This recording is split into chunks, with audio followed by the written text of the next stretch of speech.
இந்த பொண்டாட்டி வந்து வீட்டுக்கு வெளியே போய் நைட்டு ஃபுல்லாக தூங்கிட்டாங்க.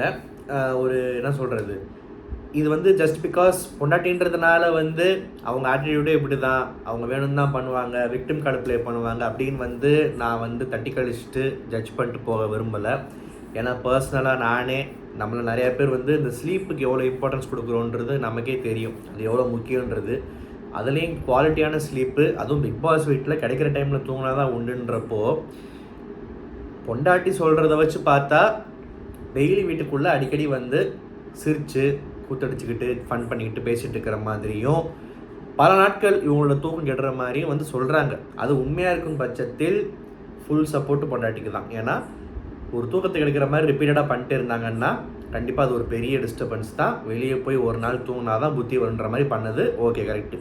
ஆனால் மற்றவங்க சொல்கிற மாதிரி இவங்களை வெளியே போய் தூங்க வைக்கணுன்றதை நோக்கன்ற அளவுக்கு அவங்க பேசியிருக்காங்க. ஆனால் டெய்லியெல்லாம் அப்படியெல்லாம் ஆர்ட்டி அடித்து சிரித்து மற்றவங்க டிஸ்டர்ப் ஆகிற அளவுக்கு எதுவும் நடக்கலை. அன்றைக்கி ஒரு நாளுக்கு சும்மா சீன் கிரியேட் பண்ணுறாங்கன்னா வழக்கம் போல் உள்ளே இருக்கிறவங்களுக்கு தான் உண்மை தெரியும். ஏன்னா உள்ளே இருக்கிறவங்களுக்கு தான் இந்த உண்மை தெரியும். நம்ம வந்து ஈஸியாக சொல்லி யார் மேலேயும் படிப்பட விரும்பலை. இருந்தாலுமே இது ஒரு விஷயம் நடந்துச்சு. ஆனால் இது மட்டும் இல்லை, அதை தாண்டி வீட்டுக்குள்ளே எல்லோரும் இவங்கள்ட்ட போய் கெஞ்சணும், கதறணும், பேசணும். இவங்க எல்லாத்துக்கும் மூஞ்சி தூக்கி வச்சுப்பாங்க, அழுதுப்பாங்க. ஒரு சீன் கிரியேட் பண்ணுறாங்கன்றது அது உண்மை தான். அது நெக்ஸ்ட் டே மார்னிங் வந்து சபரி பேசினப்போ அது கண்டினியூ ஆச்சு எப்பயும் போல்.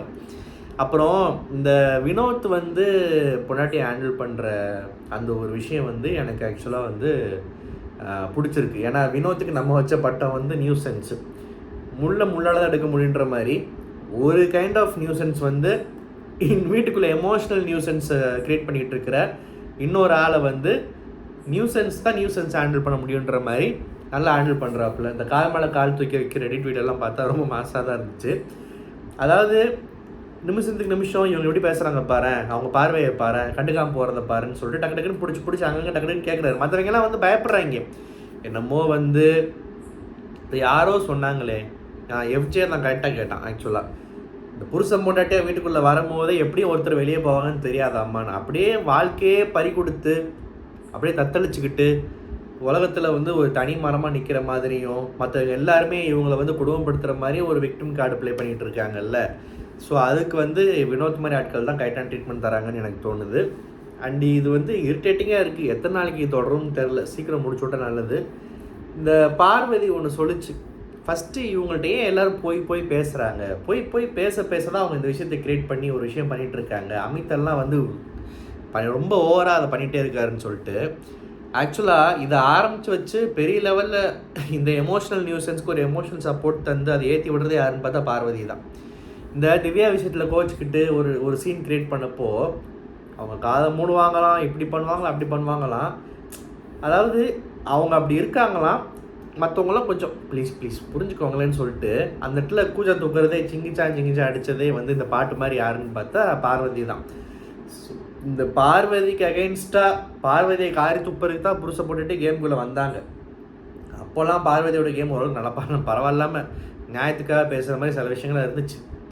ஆனால் பார்வதியோட கேமு டாக்ஸிக்காக மாறினதுக்கப்புறம் இந்த டாக்ஸிக் ஒன்றா இனத்தோட தான் சேர்ன்ற மாதிரி சேர்ந்துக்கிருச்சு. அதனால தான் வந்து இந்த சப்போர்ட்டெல்லாம் இப்போ இது வந்து மற்றவங்களுக்கு அட்வைஸ் பண்ணுது. பார்வதி கிட்ட இன்னும் அந்த பழைய கிளாரிட்டி, அந்த அறிவு இதெல்லாம் கொஞ்சம் இருக்குது, ஃபுல்லாக மதிக்கிட்டு தெரியலை. ஆனால் இந்த கம்மும் கூட ஒட்டி எடுத்துறதுனால வந்து அது இது இன்னொரு இனம் இது வந்து அது இனத்தோட ஒட்டிக்கிருச்சு. இது வந்து இந்த like poles repel opposite poles அட்ராக்ட்ன்ற மாதிரி இது பாலின அட்ராக்ஷன் வேறு, இது இனத்தோட அது வேறு. ஸோ அதனால் வந்து பார்வதி வந்து உண்மையாகவே ஒரு அக்டோபர் மாதம் பார்வதி கேம் ஆனதெல்லாம் யோசித்து பார்த்தா நல்லா எங்கேயோ போயிருக்கலாம். ஆனால் பல பேர் வாயில் விழுந்துக்கிட்டு இன்றைக்கி வந்து மாட்டிக்கிட்டு சிக்கி முழிக்கிற அளவுக்கு பார்வதி ஒன்றும் விரல் சூப்பர பாப்பா இல்லை. இந்த நிலைமையில் வந்து இருக்கிறதுக்கு கம்மு மிகப்பெரிய காரணம் அப்படின்னு நான் சொல்லுவேன். ஏன்னா கம்முவோட சுயரூபம் மாதத்துலேயே பார்த்துட்டோம், மற்றது எல்லாமே நடிப்பு தான்ன்றது எல்லாருக்குமே தெரிஞ்ச விஷயந்தான். ஸோ வந்து என்ன சொல்கிறது, இதில் எது உண்மையான பார்வதி அப்படின்னு நிறைய பேருக்கு டவுட் வருது. ஸோ இவங்க வந்து மற்றவங்க அட்வைஸ் பண்ணுறாங்க போய் பேசாதீங்கன்னு சொல்லிட்டு. இதையே நான் இந்த பாயிண்ட்டை இவ்வளோ இழுத்து நான் வந்து ட்ராக் பண்ணி பேசினேன்னா பார்வதி ஆக்சுவலாக சொன்னது கரெக்டு தான், அந்த அறிவுலாம் இருக்குது. ஆனால் போய் ஒட்டுறது அதுதான். ஸோ புரிஞ்சிக்கவே முடியாத ஒரு மாதிரி ஒரு குழப்பத்தை க்ரியேட் பண்ணுதில்ல, அதுதான் இங்கே விஷயமே. அப்புறம் இந்த டம்ஷராட்ஸ், ஆக்சுவலாக டம்ஷராட்ஸ்னு சொல்லக்கூடாது, டான்ஸ் ஆடுவாங்க, பாட்டு ஓடும், எந்த பாட்டுன்னு கெஸ் பண்ணும், ஒரு கைண்ட் ஆஃப் டம்ஷராட்ஸ் தான் இது. ஆனால் இது நல்லா இருக்குது ஆக்சுவலாக இந்த கேம். ஏன்னா நம்மளாம் வந்து டம்ஷராட்ஸ்னால் வந்து ஒரு படம் பேரை கண்டுபிடிச்சி நடிச்சு காட்டணுன்றது தான் பார்த்துருக்கோம். இந்த கான்செப்ட் டிஃப்ரெண்ட்டாக இருக்குல்ல. ஆக்சுவலாக ஃப்ரெண்ட்ஸ் கூடலாம் வந்து கெட் டுகெதர் கிடச்சுன்னா கண்டிப்பாக வந்து ஹெட்செட்டில் ஒரு பாட்டை போட்டு விட்டு ஒரு டிஸ்டன்ஸில் நிற்க வச்சுருங்க ஃப்ரெண்ட்ஸை, அவங்க ஆட விடுங்க, கண்டுபிடிங்க பாட்டை. ஸோ நல்ல கேம். இதுக்கு முன்னாடி இந்த கேம் கண்டிப்பாக எங்கேயாவது யாராவது கண்டுபிடிச்சி வச்சுருப்பாங்க. இருந்தாலுமே இவ்வளோ நாள் கழித்து பிக் பாஸ் கிரியேட்டிவ் டீம் எப்பயுமே குறை சொல்லுவோம்ல, ஒரு நல்ல பார்க்குறதுக்கு ஒரு டாக்ஸிக்காக எந்த ஒரு என்ன சொல்கிறது, டெய்லி சண்டை நாடுற விஷயம் மட்டும் என்டர்டெயின்மெண்ட் இல்லை, இந்த மாதிரி விஷயங்களும் பிக் பாஸில் இருக்குன்றத ரொம்ப நாளுக்கு அப்புறம் ப்ரூவ் பண்ண மாதிரி இன்றைக்கி ஆக்சுவலாக நல்லா இருந்துச்சு. ஆக்சுவலாக இவ்வளோ நேரம் ஆடுறாங்க, அவங்க என்ன ஸ்டெப்பு போடுறாங்க, இவங்க என்ன பாட்டு கண்டுபிடிப்பாங்களா மாட்டாங்களான்னு சொல்லிட்டு நம்மளும் சேர்ந்து கூட விளையாடுற மாதிரி ஒரு நல்ல ஒரு விஷயம் இன்றைக்கி போச்சு. ஆக்சுவலாக எபிசோடு ஃபுல்லாகவே ஒரு விமர்சன ரீதியாக பார்த்தா பேசுறதுக்கு ஒன்றும் இல்லை, எபிசோடு ஃபுல்லாகவே டான்ஸ் தானே அப்படின்னு சொல்லிட்டு போயிடலாம். பட் நல்லா இருந்துச்சு. ஒரு ஆடியன்ஸாக, ஒரு பிக் பாஸ் ஆடியன்ஸாக எனக்கு இந்த எபிசோட் நல்ல ஒரு ஃபீல் கூட நல்லா லைட் ஹார்ட்டடாக இருந்துச்சு பார்க்குறதுக்கு. இதில் வந்து இதில் விக்ரமும் அரோராவும் என்ன பண்ணியிருக்கலான்னா, இங்கேருந்து பேசுகிறது ஈஸி தான், பட் ஆனால் இருந்தாலுமே தோணுச்சு அவங்க நல்லா தான் ஸ்டார்ட் பண்ணாங்க. இப்போ ஜிங்கிச்சான்னா இது தட்டிக்கிட்டு, நான் என்ன சொல்கிறேன், 1 மணி நேரம் இந்த பாட்டு ஓடினாலுமே தட்டிக்கிட்டே இரு. நீ சிம்பு மாதிரி பண்ணி காமிச்ச, கமல் மாதிரி குதிச்சு காமிச்சார் விக்ரம், அதெல்லாம் நல்லா இருந்துச்சு, எல்லாமே கரெக்டாக பண்ணாங்க. ஒரு கட்டத்துக்கு மேலே என்ன செஞ்சுட்டாங்க, வர பாட்டுகளுக்கெல்லாம் வந்து லிரிக்ஸ்க்கு ஏற்ற மாதிரி ஆட ஆரம்பிச்சிட்டாங்க. இப்போ அவள் வருவாளான்றத அந்த சூர்யாவோட ஸ்டெப்பு பண்ணிகிட்டே இருந்தால் 1 மணி நேரம் வேணாம், அட்லீஸ்ட் ஒரு 20 நிமிஷம் பண்ணிகிட்டே இருந்தால் வெளியே உட்காந்துருக்க 2 பேருக்கும் கொஞ்சமாவது மண்டையில் வந்து டக்குன்னு ஒரு ஸ்பார்க் வரப்போ ஸ்ட்ரைக் ஆகும்ல. இவங்க லிரிக்ஸ்க்கு ஏற்ற மாதிரி ஸ்டெப்பை மாற்றுறேன், அப்படியே அதை வர்ணிக்கிறேன், பொண்ணை வர்ணிக்கிறேன், அவளை வர சொல்கிறேன்ற பேரில் ஸ்டெப்பு மாற இவங்க வேறு உலகத்துக்கு போயிட்டாங்க. ஸோ இதுதான் நான் கன்ஃபியூஷன் சொல்லுவேன். ஏன்னா இது லிட்ரலி வந்து இந்த பாட்டு ஓட அந்த பாட்டுக்கு ஏற்ற மாதிரி ஆடிட்டே இருக்கணுன்றது டாஸ்க் இல்லை. அந்த பாட்டு இதுதான் பாட்டு, அது என்ன பாட்டு கண்டுபிடிக்கணும். அப்போ அந்த பாட்டுக்கு ஏற்ற மாதிரி எந்த ஸ்டெப்பை போடுவே அதை சலிக்காமல் போட்டுக்கிட்டே இரு, அவங்க ஏதாவது ஒரு பாயிண்ட்டை கண்டுபிடிப்பாங்கன்றதான் விஷயமே. இருந்தாலுமே 1 மணி நேரம் போனதால ரொம்ப ஓவரு. உண்மையாக விக்ரம் பாராட்டணும். விக்ரம் வந்து அவரோட எனர்ஜியே வேறு லெவலில் இருக்குது. அரோராவையும் பாராட்டலாம். ஸோ கரெக்டான செலெக்ஷன், 2 பேர் நல்லா பண்ணாங்க. ஒரு கட்டத்துக்கு மேலே எனக்கு சுபிக்ஷாவையும் எஃப்ஜேயும் பார்த்து பயங்கரமாக கோவம் வந்துச்சு. ஏன்டா அந்த அளவுக்கடா இருக்கீங்க, இன்னும் கண்டுபிடிக்கிறீங்கன்ற மாதிரி இருந்துச்சு. சில விஷயங்கள் நல்லா பண்ணாங்க. சுபிக்ஷா நல்லா விளாண்டாங்க. எஃப்ஜேக்கு வந்து இது சூர்யா பாட்டுனே தெரில, இப்போ தான் புரியுது. நமக்கு வயசாயிருச்சா இல்லை இப்போ இருக்கிற குட்டி குஞ்சங்களுக்கு ஒன்றுமே தெரியாதா 90s கிட்ஸ் அளவுக்கு அப்படின்றது.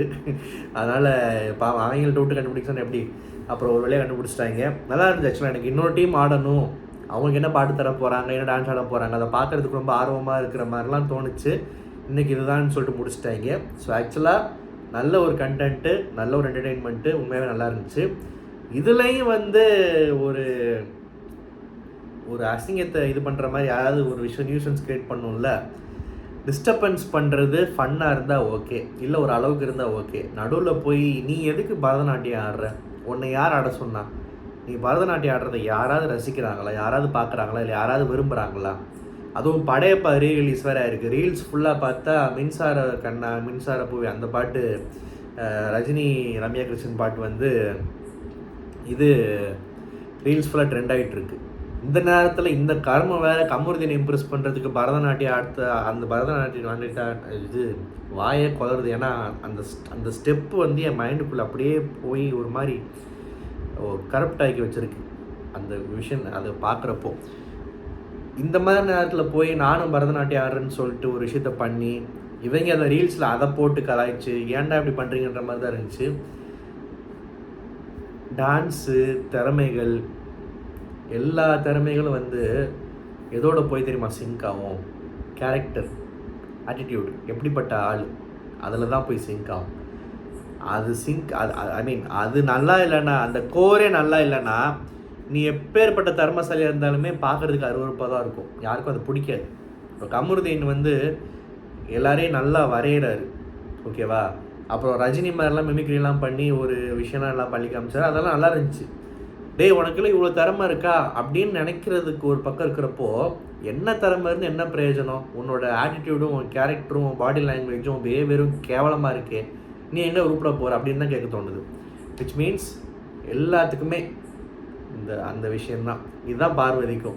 நீ பரதநாட்டியம் நல்லா கூட ஆடிருக்கலாம், எனக்கு தெரியாதுப்பா. நான் ஒன்றும் பெரிய டான்ஸர்லாம் கிடையாது மற்றவங்கள ஜட்ஜ் பண்ணுறதுக்கு. மேபி உனக்கு அந்த வளைவு நெளிவு நளினங்கள்லாம் பார்க்குறதுக்கு சில ஆங்கிள் நல்லாவே இருக்கலாம், ஓகேவா? ஆனால் கேரக்டர் நல்லா இருந்தால் தான் அதெல்லாம் ரசிக்க முடியும், சரியா? ஸோ இந்த டான்ஸ் டாஸ்க்கு அப்போ இது ஒரு பக்கம் ஆடிக்கிட்டு இருக்கிறத பார்க்கப்போ கடுப்பாக இருக்குது, டிஸ்டர்பன்ஸ்ன்ற பேரில். தயவு செஞ்சு அது வந்து நாளைக்கு அது ஒரு இடத்துல உட்காரும்னு நினைக்கிறேன். இந்த ரிவ்யூ உங்களுக்கு பிடிச்சிருந்தா மறக்காம சேனல் சப்ஸ்கிரைப் பண்ணுங்கள். நன்றி, வணக்கம்.